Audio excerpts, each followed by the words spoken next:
നമ്മുടെ ഒരുമിച്ചുള്ള ധ്യാനത്തിനായി ഇന്നത്തെ ഏവൻഗേലിയോൻ ഭാഗമായ വിശുദ്ധ മത്തായിയുടെ സുവിശേഷം 25-ാം അധ്യായം അതിൻ്റെ 31 മുതലുള്ള വാക്യങ്ങൾ. എല്ലാ വാക്യങ്ങളും വായിക്കുന്നില്ല.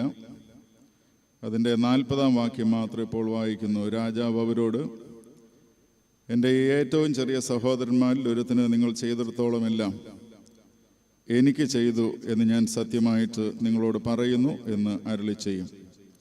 പ്രാർത്ഥിക്കാം. നിത്യനായ ദൈവമേ, സ്വർഗ്ഗസ്ഥ പിതാവേ, നിന്റെ വചനമല്ലേ എപ്പോഴും ഞങ്ങളുടെ കാലുകൾക്ക് ദീപവും പാതകൾക്ക് പ്രകാശവുമാകിയാൽ ഞങ്ങൾ നിന്നെ സ്തുതിക്കുന്നു. നിന്റെ വചനത്തിൽ നിന്ന് ഞങ്ങൾ ധ്യാനിക്കുന്നു. അവിടുന്ന് ഞങ്ങളോട് ഞങ്ങളുടെ ജീവിതാനുഭവങ്ങളോട് സംസാരിക്കണമേ. അടിയൻ്റെ വായിലെ വാക്കുകളും ഞങ്ങളുടെ ഓരോരുത്തരുടെയും ഹൃദയത്തിലെ ധ്യാനവും ദൈവത്തിന് പ്രസാദകരമായിരിക്കണമെന്ന് യേശുവിൻ നാമത്തിൽ അപേക്ഷിക്കുന്നു. കരുണയോടെ കേൾക്കണമേ. ആമേൻ. Praise the Lord. ദൈവത്തിൻ്റെ അതിപരിശുദ്ധ നാമം വാഴ്ത്തപ്പെടുമാറാകട്ടെ. അഭിവന്യ മെത്രാപ്പൊലീത്ത തിരുമേനി, ആദരണീയരായ വൈദിക ശ്രേഷ്ഠരെ, മാതാപിതാക്കളെ, സഹോദരങ്ങളെ, കുഞ്ഞുങ്ങളെ, നിങ്ങൾക്കെല്ലാവർക്കും ക്രിസ്തുയേശുവിൻ്റെ നാമത്തിൽ എൻ്റെ സ്നേഹവന്ദനത്തെ ഈ അവസരത്തിൽ അറിയിക്കുന്നു. വേങ്ങൽ ശാലേം മാർത്തോമ ഇടവകയുടെ നവീകരിച്ച ദേവാലയത്തിൽ അഭിവന്യ മാർത്തോമ മെത്രാപ്പൊലീത്ത തിരുമേനി ഇന്ന് വിശുദ്ധ കുർബാന അനുഷ്ഠിക്കുന്ന അവസരത്തിൽ നിങ്ങളോടെല്ലാവരോടും ചേർന്ന് എനിക്കും ഇതിൽ സംബന്ധിപ്പാൻ ദൈവം തമ്പുരാൻ കൃപ ചെയ്തതിനെ ഓർത്ത് ഞാൻ ദൈവത്തെ സ്തുതിക്കുകയും ഈ പ്രത്യേക കൂടിവരവിൽ ദൈവവചനത്തിൽ നിന്ന് സംസാരിപ്പാൻ എനിക്ക് അവസരം നൽകിയതിൽ അഭിവന്യ തിരുമേനിയോടുള്ള പ്രത്യേകമായിട്ടുള്ള നന്ദി പ്രാരംഭ വാക്കുകളിൽ ഞാൻ അറിയിക്കുകയും ചെയ്യുന്നു. 2025 50 നോമ്പിലെ വിശുദ്ധ വാരത്തിലേക്കും അതിൽ തന്നെ ഏറ്റവും പ്രാധാന്യമുള്ള ദിവസങ്ങളിലേക്കും നമുക്ക് ചേർന്ന് വരുവാൻ ദൈവം കൃപ ചെയ്യുന്നല്ലോ. അതിനായിട്ട് ദൈവത്തെ സ്തുതിക്കാം. പ്രത്യേകിച്ച് യേശു കർത്താവിൻ്റെ പെസഹ ആചരണവും അതോടൊപ്പം തന്നെ ക്രൂശിനെ ധ്യാനിക്കുന്നതായിട്ടുള്ള ദുഃഖവെള്ളിയുടെ പ്രത്യേക ശുശ്രൂഷകളും മരണത്തെ തുടർന്ന് 3-ാം നാൾ കർത്താവിൻ്റെ ഉയർപ്പുമൊക്കെയും ആചരിപ്പാൻ കൊണ്ടാടുവാൻ നമുക്ക് ദൈവം തമ്പുരാൻ ഭാഗ്യവും അവസരവും നൽകുന്നല്ലോ. ഈ ശുശ്രൂഷകളെല്ലാം തന്നെ നമ്മുടെ ജീവിതത്തിന്, പ്രത്യേകിച്ച് ആത്മീക ജീവിതത്തിന് കൂടുതൽ കരുത്തും അനുഗ്രഹം മുഖാന്തരവുമായി തീരട്ടെ എന്ന് പ്രാർത്ഥിക്കുകയും ഈ ആഴ്ചത്തെ ശുശ്രൂഷകളുടെ എല്ലാ ആശംസകളും പ്രാർത്ഥനകളും ഈ അവസരത്തിൽ ഞാൻ നിങ്ങളെ അറിയിക്കുകയും ചെയ്യുന്നു. പ്രത്യേകിച്ച് നോമ്പിനെക്കുറിച്ചും വിശുദ്ധ വാരത്തെക്കുറിച്ചുമൊക്കെ പറയുന്ന അവസരത്തിൽ നോമ്പാചരണം എന്നും വിശുദ്ധ വാര ആചരണം എന്നൊക്കെയാണ് നാം പറയാറുള്ളത്. Lent observance. എന്നാൽ ആചരണത്തെക്കാൾ കൂടുതൽ ഇത് ഒരു അനുഭവ തലത്തിലേക്ക് പ്രവേശിപ്പാൻ പ്രത്യേകമായിട്ടുള്ള ശ്രദ്ധയും കരുതലും പ്രാർത്ഥനയും നമുക്ക് ആവശ്യമാണ്. From observance to experience. നോമ്പും നമ്മുടെ ശുശ്രൂഷകളും പ്രത്യേകമായിട്ടുള്ള ആചരണങ്ങളും പ്രാർത്ഥനകളുമെല്ലാം കേവലം ഒരു അനുഷ്ഠാനമായിട്ട് അവസാനിക്കുന്നതിലല്ല. പ്രത്യേകിച്ച് വരും ദിവസങ്ങളിലുള്ള പ്രത്യേകമായിട്ടുള്ള ശുശ്രൂഷകൾ നമ്മെ എപ്രകാരം, നമ്മുടെ ജീവിതത്തെ, നമ്മുടെ അനുഭവത്തെ എപ്രകാരം അത് സ്വാധീനിക്കുന്നു, എപ്രകാരം ഈ വർത്തമാനകാലത്തിൽ ഇതിലുള്ള പങ്കാളിത്തമൊക്കെ നമ്മെ ശക്തീകരിക്കുന്നു എന്നുള്ളത് ഗൗരവമായിട്ട് ചിന്തിപ്പാനായിട്ട് ഇടയായി തീരേണ്ടത് ആവശ്യമാണ്. മത്തായിയുടെ സുവിശേഷം 25-ാം അധ്യായമാണ് ഇന്ന് ബുധനാഴ്ച വൈകിട്ടത്തെ ശുശ്രൂഷകളിൽ ക്രമീകരിച്ചിരിക്കുന്ന ഏവൻഗേലിയോൻ വേദഭാഗമായിട്ട് ഉൾപ്പെടുത്തിയിരിക്കുന്നത്. മത്തായിയുടെ സുവിശേഷം 25 നമുക്ക് വളരെ പരിചിതമായിട്ടുള്ള ഒരു അധ്യായമാണ്. പൊതുവെ ഒരു തലക്കെട്ട് അതിന് നൽകുകയാണെങ്കിൽ the practical teachings of the kingdom of God. ദൈവരാജ്യത്തിൻ്റെ പ്രായോഗിക പാഠങ്ങളാണ് യേശു കർത്താവ് ഈ 25-ാം അധ്യായത്തിൽ കർത്താവിൻ്റെ വചനമായിട്ട് രേഖപ്പെടുത്തിയിരിക്കുന്നത്. Not just believing, not just listening, but living them out. ദൈവരാജ്യത്തെ സംബന്ധിച്ചുള്ള കേവല പഠിപ്പിക്കലുകൾ മാത്രമല്ല, അത് വിശ്വസിക്കുകയും ഏറ്റുപറയുകയും ചെയ്യുക എന്നുള്ളതല്ല ദൈവം നമ്മിൽ നിന്ന് ആഗ്രഹിക്കുന്നത്. എന്നാൽ ദൈവരാജ്യ അനുഭവത്തിൽ ഒരു വിശ്വാസിക്ക് പ്രകാരം ജീവിക്കാൻ സാധിക്കും. അതിനെ സംബന്ധിച്ചുള്ള പഠിപ്പിക്കലുകളാണ് 25-ാം അധ്യായത്തിൽ കാണുവാൻ സാധിക്കുന്നത്. പ്രത്യേകിച്ച് അന്ത്യ ന്യായവിധിയുമായിട്ടുള്ള ബന്ധത്തിൽ 3 സംഭവങ്ങളാണ് 25-ാം അധ്യായത്തിൽ രേഖപ്പെടുത്തിയിരിക്കുന്നത്. പരിചിതമായ 10 കന്യകമാരുടെ ഉപമ, അതിനുശേഷം യേശു കർത്താവ് താലന്തിൻ്റെ ഉപമയെക്കുറിച്ച് തൻ്റെ ശിഷ്യഗണത്തെ പഠിപ്പിക്കുന്നു. അതിനുശേഷം ചെമ്മരിയാടിനെയും കോലാടിനെയും വേർതിരിച്ച് ഇടത്തും വലത്തുമായി വിശ്വാസികളെ നിർത്തി ന്യായവിധിയുടെ വ്യക്തമായിട്ടുള്ള ഒരു ചിത്രം യേശു കർത്താവ് അവിടെ വരച്ചു കാട്ടുന്നുണ്ട്. ഞാനിന്ന് കുറിവാക്യമായി വായിച്ച 40-ാം വാക്യം ആ ഭാഗത്ത് നിന്ന് എടുത്തിട്ടുള്ളതായ വാക്യമാണ്. കർത്താവ് മനുഷ്യപുത്രൻ തേജസ്സിൽ വെളിപ്പെടുന്ന അവസരത്തിൽ ചെമ്മരിയാടിനെയും കോലാടിനെയും വേർതിരിക്കുന്നത് പോലെ വേർതിരിച്ച് അവന് ഇടത്തും വലത്തുമായി അവരെ നിർത്തി ന്യായവിധി നടത്തുന്നതായിട്ടുള്ള വേദഭാഗം നമുക്ക് വളരെ പരിചിതമാണിത്. അതിൻ്റെ ദീർഘമായിട്ടുള്ള വിശദാംശങ്ങളിലേക്ക് പ്രവേശിപ്പാനായിട്ട് ആഗ്രഹിക്കുന്നില്ല. ഈ വേദഭാഗം പറഞ്ഞവസാനിപ്പിക്കുന്ന അവസരത്തിൽ സുവിശേഷകൻ ഇപ്രകാരമാണ് പറയുന്നത്: ഒരു കൂട്ടർ നിത്യജീവനിലേക്കും മറ്റൊരു കൂട്ടർ നിത്യ ദണ്ഡനത്തിലേക്കും കടക്കുന്നുവെന്ന് അവിടെ രേഖപ്പെടുത്തിയിട്ടുണ്ട്. പ്രിയരെ, നാം എല്ലാവരും കടന്നു പോകേണ്ട ഒരു ജീവിതാനുഭവത്തിൻ്റെ വിവരണമാണ് അവിടെ രേഖപ്പെടുത്തിയിരിക്കുന്നത്. നമ്മളെല്ലാവരും ഫേസ് ചെയ്യേണ്ടതായിട്ടുള്ള ഒരു വലിയ അനുഭവത്തെക്കുറിച്ച് അവിടെ രേഖപ്പെടുത്തിയിരിക്കുന്നു. അൾട്ടിമേറ്റ്ലി 2 ഇടങ്ങളെക്കുറിച്ചാണ് പറയുന്നത്. ഒന്ന് നിത്യജീവന്റെ ഇടം, മറ്റൊന്ന് നിത്യ ദണ്ഡനത്തിൻ്റെ ഇടമെന്ന് അവിടെ രേഖപ്പെടുത്തിയിരിക്കുന്നു. ഇതിൽ എന്താണ് ഇതിൻ്റെ മാനദണ്ഡം? അതാണ് അതിന് മുമ്പിലുള്ള വാക്യങ്ങളിൽ അവിടെ വിശദീകരിച്ചിരിക്കുന്നത്. കുറേ കാര്യങ്ങളൊക്കെ അവിടെ പറയുന്നുണ്ട്.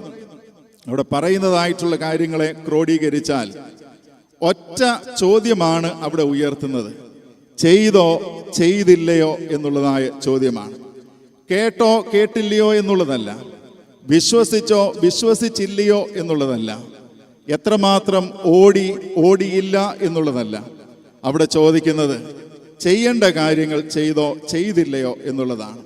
എനിക്ക് വിശന്നു, ദാഹിച്ചു, ഞാൻ നഗ്നനായിരുന്നു, രോഗിയായിരുന്നു, തടവിലായിരുന്നു, അവിടെയൊക്കെ നിന്റെ ഒരു പ്രതികരണമാണ്, നിന്റെ ഒരു ആക്ഷനാണ് അൾട്ടിമേറ്റ് റിസൾട്ടിനെ നിശ്ചയിക്കുന്നതായിട്ടുള്ള സംഗതി. ഒരു വാചകം ഇപ്രകാരം പറയുവാനായിട്ട് സാധിക്കും: our action reflects our relationship with God. ദൈവവുമായിട്ടുള്ള ബന്ധത്തെ നിർവചിക്കുന്നത് അല്ലെങ്കിൽ അതിനെ വെളിപ്പെടുത്തുന്നത് നമ്മളുടെ പ്രവൃത്തിയും നമ്മളുടെ പ്രതികരണവുമാണ് എന്നുള്ളതിന് യാതൊരു സംശയവുമില്ലാത്തതായിട്ടുള്ള സംഗതിയാണ്. The way we treat the other is the way we treat God. മറ്റുള്ളവരെ നാം എപ്രകാരം കാണുന്നു, എപ്രകാരം സമീപിക്കുന്നു, എപ്രകാരം ഇടപെടുന്നു, ഇത് വളരെ ഗൗരവമായി കാണേണ്ടതായിട്ടുള്ള സംഗതിയാണ്. ഇവിടെ പറയുന്നു, വിശക്കുന്നവനെയും ദാഹിക്കുന്നവനെയും നഗ്നനെയും രോഗിയെയും തടവിൽ കഴിയുന്നവനെയും അവനോടുള്ള ഒരു മനോഭാവം, അവനോടുള്ള നമ്മുടെ പ്രവർത്തനങ്ങൾ, ഇതാണ് ക്രിസ്തീയ ജീവിതത്തിൻ്റെ ആത്യന്തികമായിട്ടുള്ള വിജയത്തെ, നന്മയെ നിശ്ചയിക്കുന്നതായിട്ടുള്ള സംഗതി. നമ്മളെല്ലാവരും ക്രൂശിനെ ധ്യാനിക്കുന്ന നാളുകളാണ്. ക്രൂശിൽ കർത്താവ് അനുഭവിച്ചതായിട്ടുള്ള പീഡാസഹനത്തെയൊക്കെ ധ്യാനിക്കുകയും ക്രൂശിൽ കർത്താവിനെ അറിയുവാനായിട്ട് നാം പ്രത്യേകമായിട്ട് ഒരുങ്ങുകയും ചെയ്യുന്നതായിട്ടുള്ള സമയം. ഇപ്രകാരം ഒരു വാചകം അത് ഈ ധ്യാനത്തോട് ചേർന്ന് പ്രസക്തമാണ് എന്ന് ഞാൻ വിശ്വസിക്കുന്നു. The Christ on the cross is the Christ we meet in the street. The Christ on the cross is the same the Christ we meet in the street. ഞാൻ നിങ്ങളും ഇന്ന് വളരെ ഫോക്കസ്ഡ് ആണ്. പ്രത്യേകിച്ച് പെസഹ, ദുഃഖവെള്ളി എന്നൊക്കെ പറയുന്ന അവസരത്തിൽ ക്രൂശിൽ മരിച്ച ക്രിസ്തുവിനെ ദർശിപ്പാനായിട്ട്, ആ ഒരു അനുഭവ തലത്തിലേക്ക് പ്രവേശിപ്പാൻ, അത് നമ്മളുടെ ജീവിതത്തെ കൂടുതൽ കരുത്ത് ഏകുന്നതായിട്ട് തിരിച്ചറിയുവാനൊക്കെ ആഗ്രഹിക്കുന്ന സമയമാണ്. ഈ വാചകം ഈ വേദഭാഗവുമായി ബന്ധപ്പെട്ട് വളരെ അർത്ഥവത്തായിട്ടുള്ള ഒരു വാചകമാണ്. ക്രൂശിൽ വെളിപ്പെട്ട ക്രിസ്തുവിനെ നമ്മളുടെ അനുദിന ജീവിതത്തിൽ, നമ്മുടെ പരിസരങ്ങളിൽ, പ്രത്യേകിച്ച് നമ്മളുടെ പ്രവർത്തന ഇടങ്ങളിൽ തിരിച്ചറിയുവാനായിട്ട് സാധ്യമായി തീരേണ്ടത് ആവശ്യമായിരിക്കുന്ന സംഗതിയാണ്. അതുകൊണ്ട് ഈ പാഷൻ വീക്കിലൊക്കെ we are focusing on the cross of Christ. കൂടുതൽ ക്രിസ്തുവിൻ്റെ ക്രൂശിനെ നാം കേന്ദ്രീകരിക്കുന്ന അവസരത്തിൽ ഈ വേദഭാഗം പറയുന്നു, we need to look around. നമ്മുടെ പരിസരങ്ങളെ കൂടി കാണുവാനുള്ള കരുത്ത് ഈ ക്രൂശിലുള്ള ക്രിസ്തുവിലൂടെ, ക്രിസ്തുവിനെ ദർശിക്കുന്നതിലൂടെ നമുക്ക് പ്രാപിക്കേണ്ടത് ആവശ്യമായിരിക്കുന്ന സംഗതിയാണ്. 4 വാക്കുകൾ മാത്രം ഓർപ്പിച്ച് ഞാൻ എൻ്റെ ധ്യാനം ഇവിടെ അവസാനിപ്പിക്കുകയാണ്. ഈ വേദഭാഗം പറയുന്നു, അവർ ആറ്റിറ്റ്യൂഡ് ദാറ്റ് മാറ്റേഴ്സ്. പ്രിയരെ, നമ്മളുടെ മനോഭാവം വളരെ ഗൗരവതരമായിട്ടുള്ള സംഗതിയാണ്. ഈ പാഷൻ വീക്കിൽ ക്രൂശിനെയും ക്രൂശിതനായ ക്രിസ്തുവിനെയും ഒക്കെ ധ്യാനിക്കുന്ന അവസരത്തിൽ നമ്മുടെ മനോഭാവത്തിൽ ഒരു വ്യതിയാനം, ഒരു വീണ്ടെടുപ്പ് ആവശ്യമായിരിക്കുന്ന സംഗതിയാണ്. ഇവിടെ പറയുന്നു, ദുഃഖിതരും ചെറിയവരും പ്രയാസം അനുഭവിക്കുന്നവരുമായിട്ടുള്ള ആളുകളുടെ പട്ടികയാണ് ഈ വേദഭാഗത്ത് നിരത്തുന്നത്. ചെറുതിനോടും ചെറിയവരോടുമുള്ള നമ്മുടെ ഒരു മനോഭാവത്തെ ഗൗരവമായിട്ട് കാണുവാനായിട്ട് ഇടയായി തീരണം. Seeing Christ in the least. ഏറ്റവും ചെറുതിൽ, ഏറ്റവും ചെറിയവരിൽ ക്രിസ്തുവിനെ കാണുവാൻ സാധിക്കുന്നിടത്താണ് നോമ്പും നോമ്പാചരണവും അർത്ഥവത്തായിട്ട് തീരുന്നത്. നമ്മൾ ഒത്തിരി ആചാരങ്ങളും അനുഷ്ഠാനങ്ങളിലും ഇടപെടുന്ന അവസരത്തിൽ മനോഭാവത്തിനൊരു മാനസാന്തരം സാധ്യമായി തീരുന്നില്ലെങ്കിൽ ഈ അനുഷ്ഠാനങ്ങളൊക്കെ അനുഗ്രഹമായി മാറുവാൻ പ്രയാസമായിരിക്കുന്ന സംഗതിയാണ്. നമുക്കറിയാം, മദർ തെരേസയെ കുറിച്ച് വളരെയേറെ നാം കേട്ടിട്ടുണ്ട്. മദർ തെരേസയുടെ ഒരു മനോഭാവം, എങ്ങനെ ഇത് സാധ്യമാകുന്നുവെന്ന് അവരോട് അന്വേഷിച്ചതായിട്ടുള്ള അവസരത്തിൽ പാവങ്ങളുടെ അമ്മയായ മദർ തെരേസ ഇപ്രകാരം പറയുന്നു, whenever I wash the wounds of a leper, I feel I am nursing the wounds of Jesus. ഒരു മുറിവേറ്റവന്റെ മുറിവിന് ശുശ്രൂഷിക്കുന്ന അവസരത്തിൽ, അത് വൃത്തിയാക്കുന്ന അവസരത്തിൽ ഞാൻ തിരിച്ചറിയുന്നു, എനിക്ക് വേണ്ടി മുറിവേറ്റ ക്രിസ്തുവിനെ ശുശ്രൂഷിക്കുന്ന ഒരനുഭവമായിട്ട് ഞാൻ കരുതുന്നു. പ്രിയരെ, നമ്മളുടെ മനോഭാവത്തിന് ഒരു മാനസാന്തരം ഈ കഷ്ടാനുഭവ ആഴ്ച ഉണ്ടാകുവാൻ ഇടയാകേണ്ടത് ആവശ്യമായിരിക്കുന്ന സംഗതിയാണ്. ഈ വേദന അനുഭവിക്കുന്നവരിൽ ക്രിസ്തുവിനെ കാണുന്ന അവസരത്തിലാണ് അത് സാധ്യമായിട്ട് തീരുന്നത്.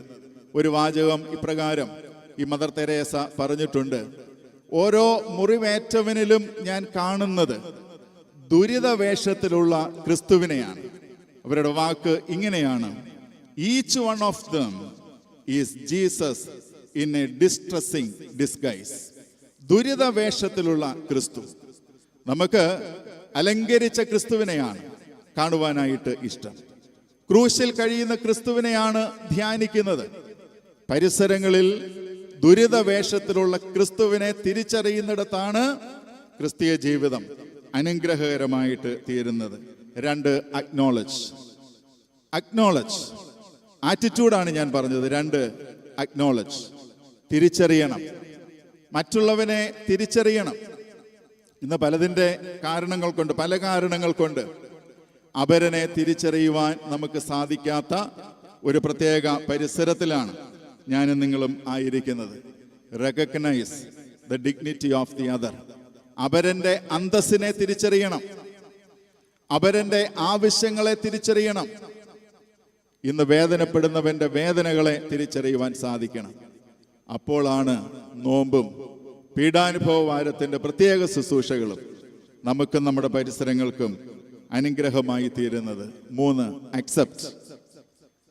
മറ്റുള്ളവരെ തുറവിയോടെ സ്വീകരിപ്പാനായിട്ട് സാധിക്കണം. Welcome the other with justice. നീതിപൂർവമായി, സ്നേഹപൂർവമായി മറ്റുള്ളവരെ സ്വീകരിപ്പാൻ തുറവിയുള്ളവരായിരിക്കണം ഞാനും നിങ്ങളും. ഇന്ന് നമ്മുടെ മനസ്സുകളും നമ്മളുടെ ഇടങ്ങളുമൊക്കെ പല രീതിയിൽ, പല കാരണങ്ങളാൽ കൊട്ടിയടക്കപ്പെട്ട ഒരു കാലഘട്ടത്തിലാണ്. നാം എല്ലാവരും ഇന്ന് സ്വയം സംതൃപ്തിയിൽ ജീവിച്ചുകൊണ്ടിരിക്കുന്ന ഒരു കാലഘട്ടത്തിലാണ്. ഇവിടെ ഈ വേദഭാഗം നമ്മോട് ആവശ്യപ്പെടുന്നു, മറ്റുള്ളവരുടെ മുൻപിൽ അടഞ്ഞ വാതിലുകളല്ല, സ്വീകാര്യതയുള്ള തുറവിയുള്ള ഇടങ്ങൾ.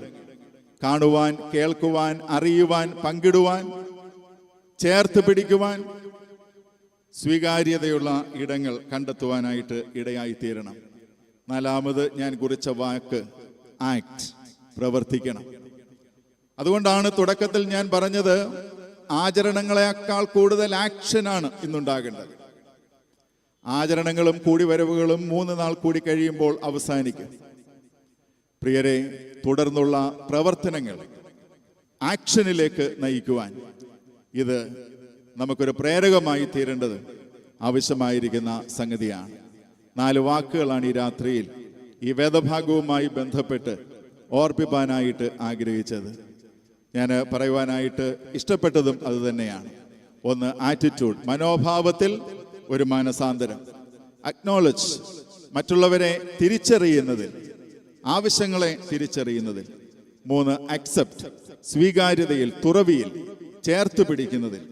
4, ആക്ട്, പ്രവർത്തിക്കുന്നതിൽ ഒരു പുത്തൻ മനോഭാവം നമുക്കുണ്ടാകുവാൻ ഈ നാളുകളിൽ ദൈവം സഹായിക്കട്ടെ.